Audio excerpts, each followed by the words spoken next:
Yep, Disney World gives you lots of opportunities to eat the wrong things. And that's why we're here to let you know what to skip in Animal Kingdom.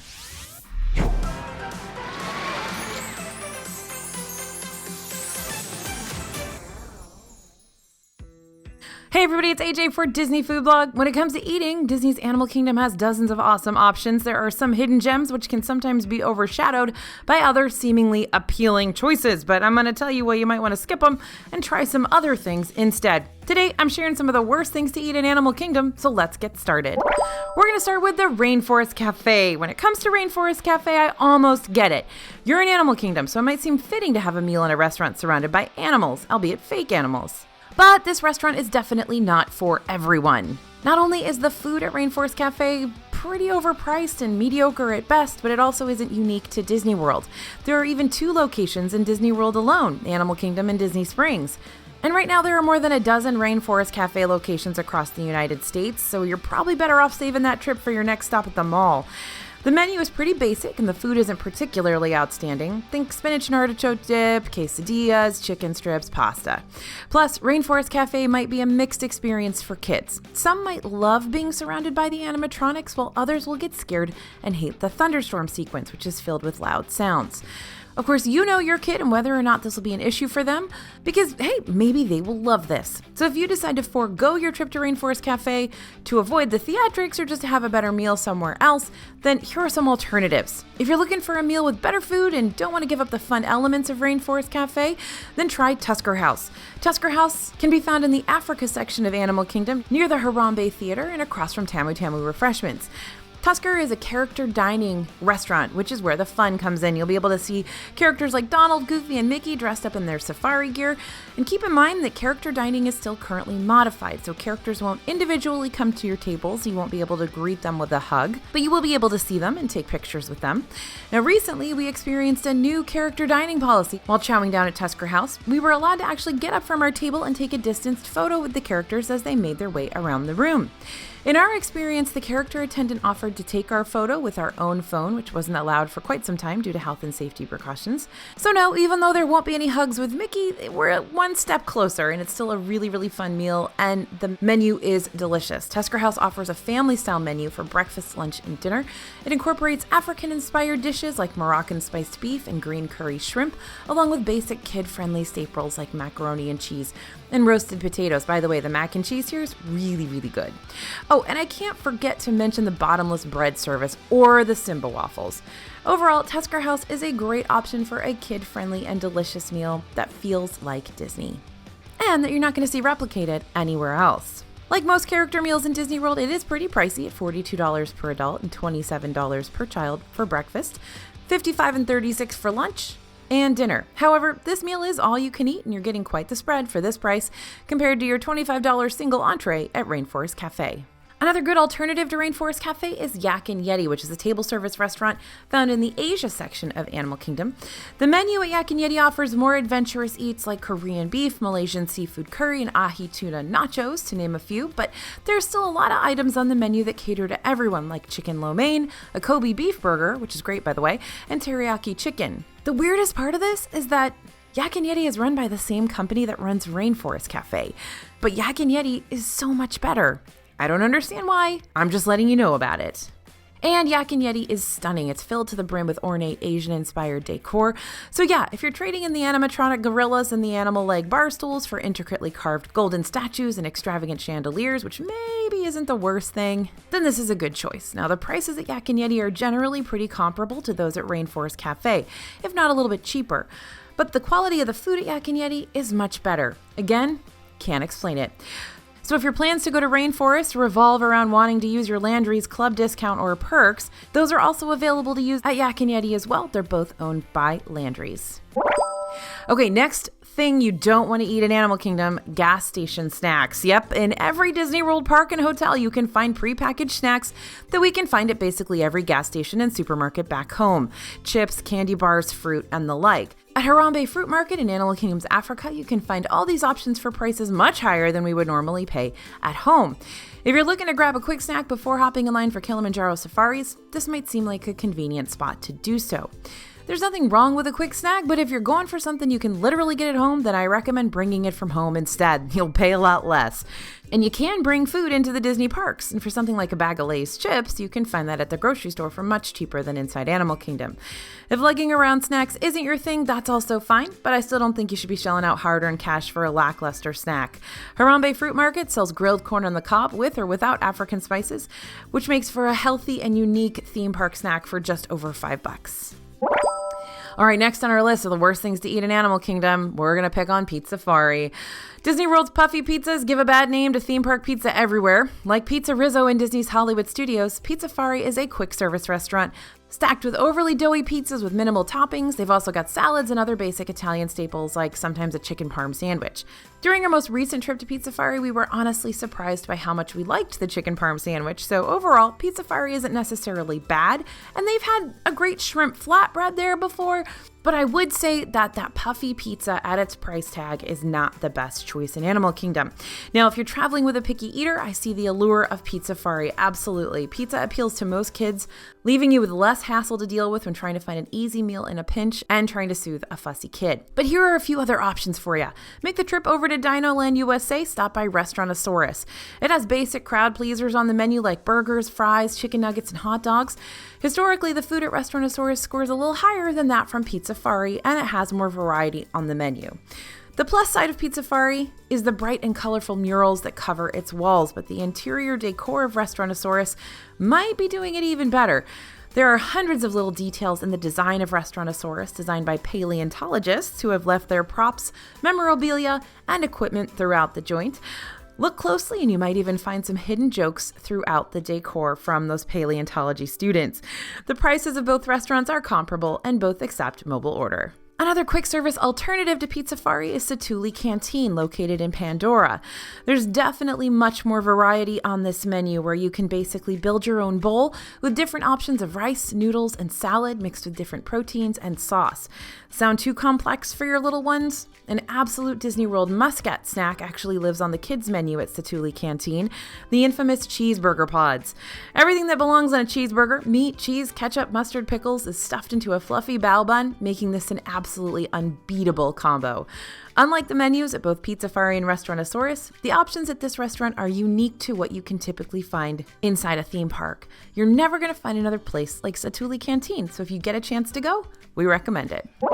All right, next on our list of things you might want to skip in Animal Kingdom, messy and sticky snacks. Yeah, when you're walking around in the hot Florida sun all day, the last thing you want to feel is uncomfortable.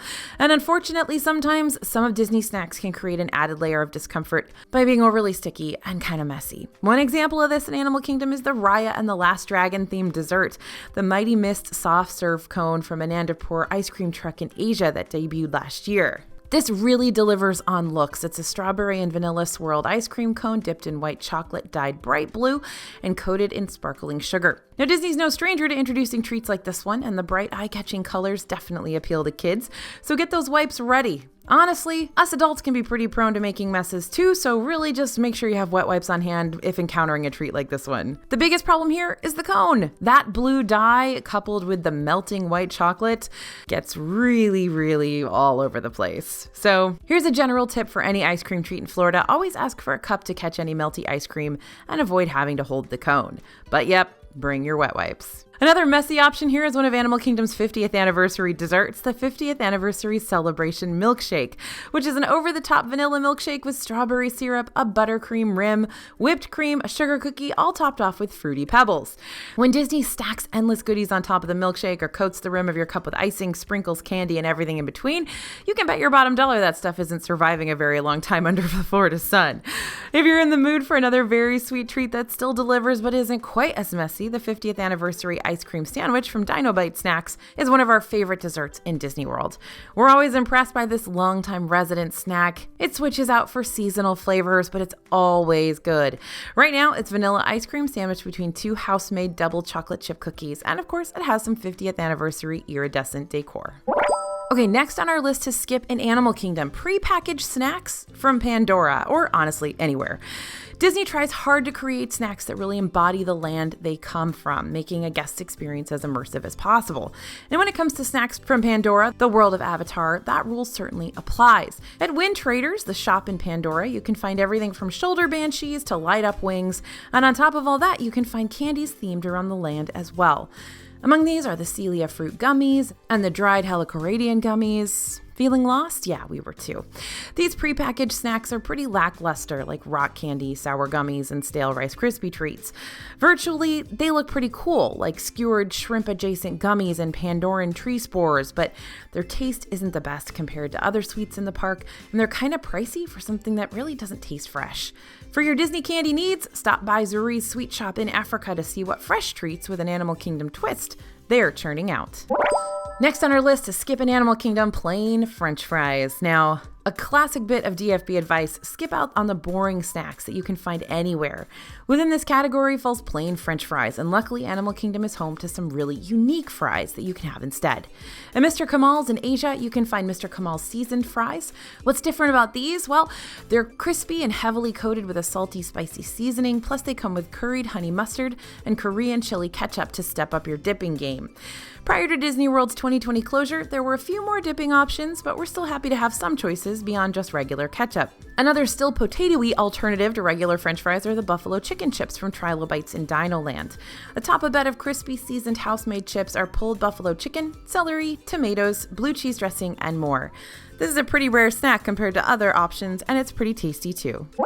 Okay, next on our list, and I hate to say it, but some of the 50th anniversary snacks are just no-goes for us. Disney World introduced more than 100 specialty snacks and meals in celebration of its 50th anniversary, which kicked off in October. And for some reason, Disney really took to making lots of the treats in Animal Kingdom to be super sour. 4 in particular, the Firefly Apple Teeny, Iridescent Firefly Drink, Scar's Lair, and the Lion's Lair were personally affected by this sour makeover. If you like the feeling that you've been sucking on a really concentrated green apple Jolly Rancher for hours on end, then these might not be the worst choices for you, but we found them to be a little too pucker-inducing for our liking. The Firefly Apple Teeny can be found at Restaurantosaurus Lounge, and some of the ingredients contributing to its sourness are Decipher sour apple, sweet and sour mix, lime juice, and a sugar rim. Tragically, this drink was somehow too sour and too sweet all at the same time. As an alternative, Restaurantosaurus Lounge has plenty of other cocktails on the menu that we've liked in the past, so grab another one of those instead. If you're committed to participating in the 50th anniversary festivities, another alcoholic drink that Disney introduced at the celebration is the Firefly Margarita, though its flavors are also very divisive. We got ours at Dawa Bar, and it's currently on the menu at Nomad Lounge, listed as the Green Shimmering Margarita. Spicy margs are all the rage these days, and that's exactly what this is. It might look light and fruity to the eye, but this drink packs a serious punch. It's made with Casamigos Reposada tequila, ancha rice, chili liqueur, blue curacao, pineapple juice, and simple syrup. Despite some of the ingredients that are meant to balance this drink out, we still found it to be legitimately spicy. But if spicy margs are your thing, then definitely try it out. Over at Tamu Tamu Refreshments in Africa, 2 Dole Whip creations hit the menu, Scar's Lair and Lion's Lair. The Scar's Lair concoction is a large cup of pineapple Dole Whip topped with a sour apple flavored syrup, and Lion's Lair is an alcoholic version of it, featuring the addition of Parrot Bay coconut rum. Like the Firefly Apple Teeny, this was giving major Jolly Rancher vibes and not in a good way. Unless you like hurting your taste buds with really sour snacks, I recommend going for another Dole Whip creation on the menu at Tamu Tamu, like the Simba Sunset or just a regular old Dole Whip. Okay, next on our list of things to skip in Animal Kingdom, the frozen Coke floats.